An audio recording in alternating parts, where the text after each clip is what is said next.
guys, it's Jess. Welcome back to my channel. So today we're going to be continuing my series on Skincare 101, where I just take a topic of skincare and I break it down into easy to understand terms, and I also share my favorite products at the end. And so this video is going to be all about sunscreen, and that's facial sunscreen, not your body sunscreen. We can talk about body sunscreen another time, but today, facial sunscreen. So if that is of interest to you, and if you want to know the who, what, when, wheres, and whys of sunscreen, then keep on watching. Okay, so what are sunscreens? Sunscreens are sun ray filters that convert sun-damaging rays and waves into non-damaging waves for your skin. Sunscreens are commonly grouped into two categories: physical and chemical. Physical, you'll find that the ingredients are mineral-based, so sometimes they're called mineral as well, and that is zinc and titanium. There's zinc oxide and titanium dioxide. And so those are the two ingredients that you will find if it's an exclusive mineral sunscreen. Now chemical, there are a lot of different chemical filters that are created, and I know it can sound a little bit not as good for your skin because it's called chemical, but they are FDA approved and have a lot of studies behind them. So the chemical ingredients are avobenzone, octinoxate, homosalate, a lot of the different ingredients I can put here on the screen, and those are just anything that don't actually come from minerals that were actually, created in a lab to filter sun rays. So both physical and chemical sunscreens will protect your skin.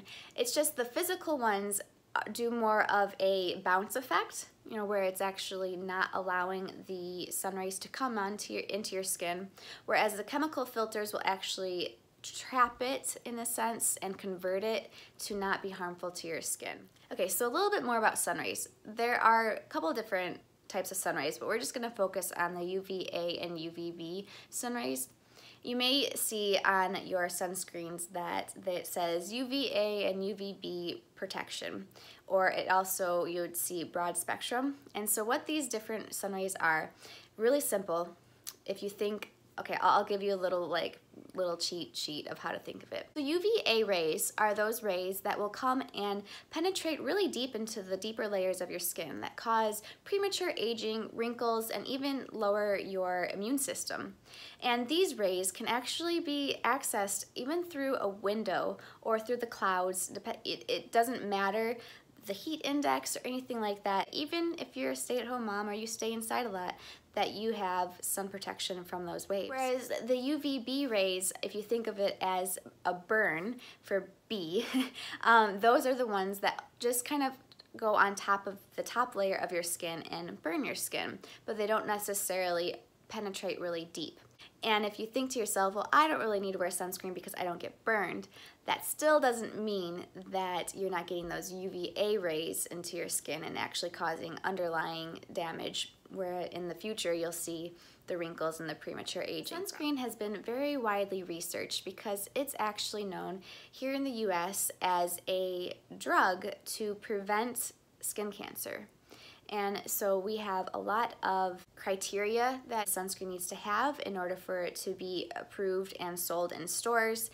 And there's also a lot of studies on sunscreen and the benefits and the causes of it. If you would like more information and more in depth about all these topics, I'm going to be linking videos from Michelle from the Muffin Lab Beauty and also Dr. Dre. There are a lot of great videos and blogs on even more in-depth than what I do here in my Skincare 101 series. One more thing about sunscreen is the SPF 30. SPF, fill in the blank with a number, right? So that is actually important because as a general rule, we want to aim to use an SPF of 30 or higher, and we can go into a lot of detail about that. I will direct you again to those other videos on SPF and why the numbers and what they really mean and all the percentages.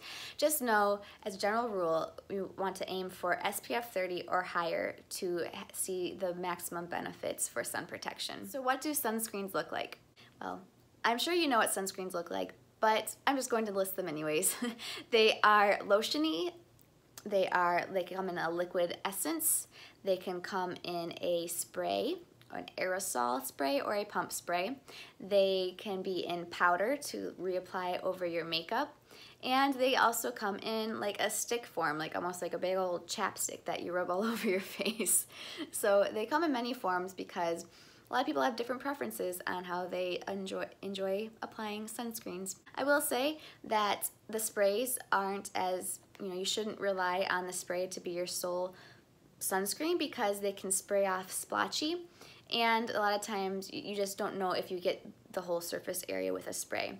But in those reapplication or in dire measures, it's better to put something on than nothing.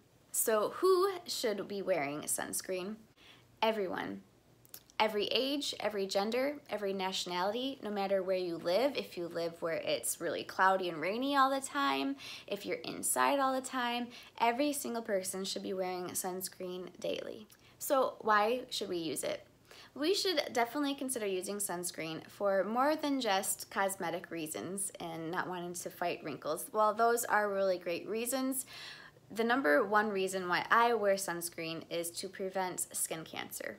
Skin cancer is very serious and it has no favorites. It can affect anybody at any age, and so the more that you allow yourself to get burned by the sun, the higher your chances of getting skin cancer. I'm not trying to say that to scare you into wearing sunscreen. I'm just letting you know the facts. The studies are out there and it's proven that sunscreen really does help prevent skin cancer. Sunscreen is actually the #1 preventative for skin aging. I know we're all aging, but the premature aging or the wrinkles. Because you get older doesn't mean that you're going to necessarily have thousands of wrinkles all over. I mean, eventually your skin does lose elasticity and all of that, but if you want to, just prevent the really damaging wrinkles or sunspots like this one, definitely wear sunscreen, even at a young age. Like I said, it's great and it will help keep your skin healthy. It'll help keep your moisture barrier or your acid mantle healthy. So if you're like me and you do invest a little bit in your skincare with your serums and anti-aging potions and solutions and lotions, then if you think about it, if you're not actually wearing a sunscreen every day, it's kind of like brushing your teeth while eating an Oreo, that terminology where it's just useless to do because you're just kind of being counterproductive and you have all these wonderful ingredients on your face and then you're not wearing sunscreen, which then you're letting the sun damage your face. So where should you apply your sunscreen? Well, again, we're talking about facial sunscreen today. So apply your sunscreen wherever your face is exposed to sun, which unless you're wearing a costume or I don't know, a mask of some sort, most likely your face is exposed to the sun. Even if you're wearing a hat, your face is still exposed to the sun. And don't forget about your lips and your ears and your neck.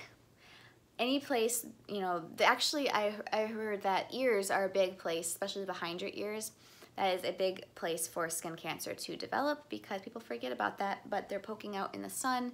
And yeah, we just need to make sure that we don't just rely on our hair to protect our ears, that we actually do, when we're applying sunscreen, to even apply it to our ears, to our neck, and to our lips. So not only should you apply sunscreen all the time, no matter when or what time of the day it is, but also remember to reapply sunscreen. This is a big thing, and I definitely encourage you to do it because your sunscreen will break down and rub off or sweat off your face, and so it's recommended to reapply your sunscreen every 1.5 to 2 hours. And if you go swimming, to reapply after you dry off and reapply then. Some of them are waterproof, which is great, water resistant I mean, but you still want to reapply afterwards because it will not be giving you as much protection as you need. So how much sunscreen should you apply to your face? And this is actually a question that I've read a couple different answers on throughout the whole skincare community. And what I would say is read the back of the bottle. A lot of times it says 1/4 teaspoon. Sometimes it could say a whole teaspoon. So again, you want to wear it to get the proper SPF protection that they created for that certain product. So if it's 1/4 teaspoon. That means on your face and your ears.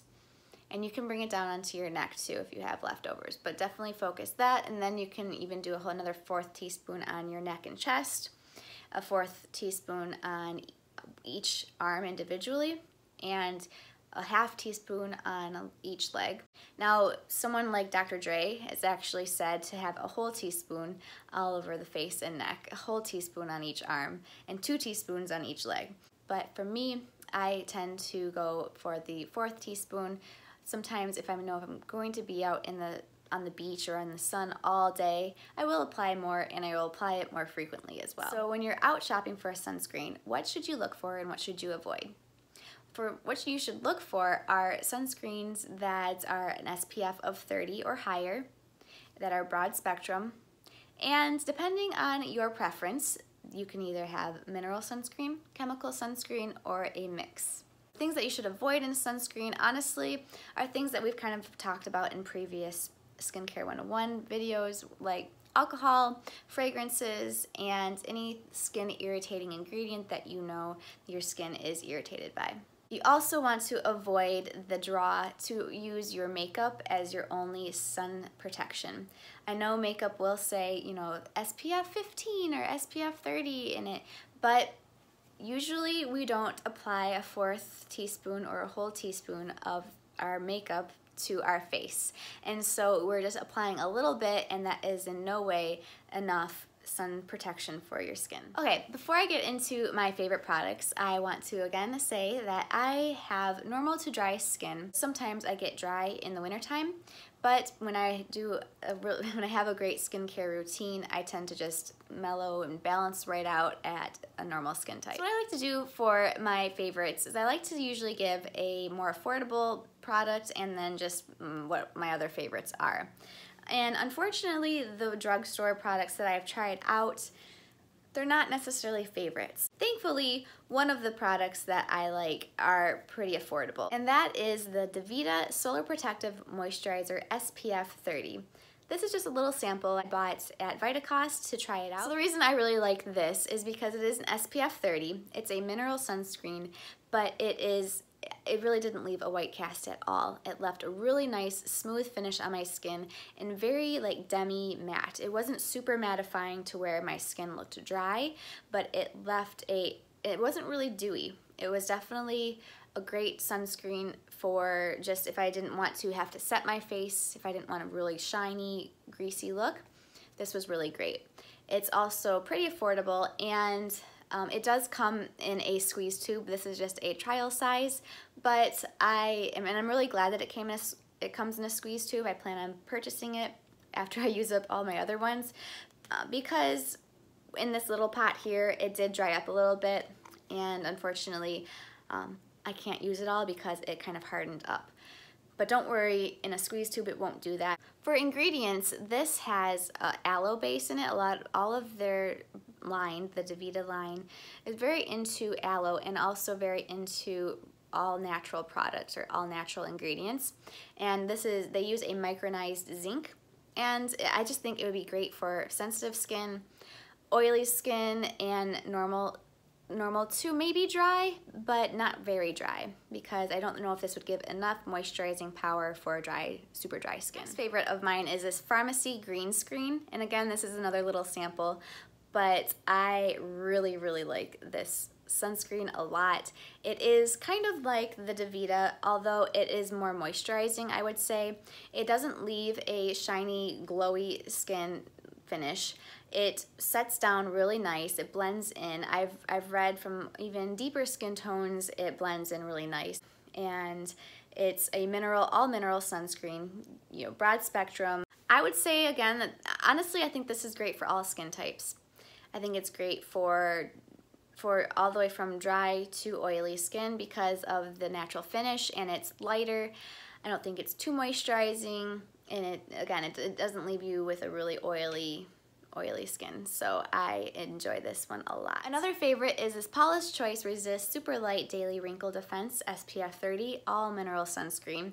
This has a little tint to it, and it is more of a moisturizer. You know, it says it's a super light moisturizer here, and it says for normal to oily to combination skin. I also used this in the wintertime last year, and when I had some dry patches and I didn't feel like it dried out my skin too much. It doesn't set down to a super matte, you know, super matte finish. It just leaves a nice finish that's even good for underneath your makeup. I think it would be great, yeah, for all skin types. And again, Paula's Choice is a great brand for fragrance-free, all bells and whistles kind of thrown out the window, because they just want to have good skincare that's great for people with sensitive skin, and at an affordable price too. So I love this sunscreen, and I feel like I will always have this in my skincare wardrobe. Lastly is this Missha All Around Safe Block Essence Sun Milk.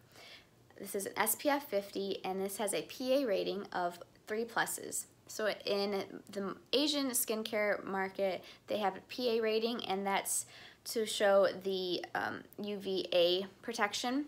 So it's 3+ for that. This is a chemical sunscreen that is very liquidy. Like, it really is thin and liquidy. It's, if you know what an essence is, I'll make a video on essences in a little bit, but this is very just liquidy, not as lotiony, and it's has a great finish on it. I would say it's definitely a little bit more moisturizing. So I really enjoy this for just when I'm gonna be in the sun a lot, not just inside and outside kind of thing, but when I'm going to be outside a lot, the SPF 50 just adds extra protection. And I like that it's thinner, it's lightweight, it leaves kind of a natural finish, almost a little bit dewy, but not super oily or dewy, you know, not super glowy. And it's just more natural, and I don't really feel like I need to wear makeup on top with it or powder my face with it. I really enjoy a lot of things from Missha, and this is one of them. That's everything for this Skincare 101 video. If you're interested in more of these kind of videos where I go into more depth about just a specific topic, then I'll leave that little playlist down below and also in the iCards, so you can check out the other videos there. Also, don't forget to subscribe. I would love for you to be part of my YouTube family. I love to just make things a little bit simpler here in the beauty and skincare world for you, and so if that's something that you enjoy as well, definitely hit that subscribe button. If you want even more details on Skincare 101 or any other skincare reviews, check me out over on Instagram. It's at GlamFreeBeauty, and there I just like to post almost once a day about different skincare topics and even some reviews on my favorite makeup products. And don't forget to share this with your friends and family, especially if you're concerned about their skin protection. And I hope that you have a great day, and I will see you in my next video. Bye!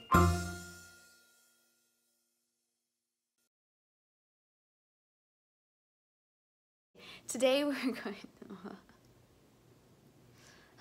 Hey guys, it's Jess. Welcome back to the channel. The channel of skincare.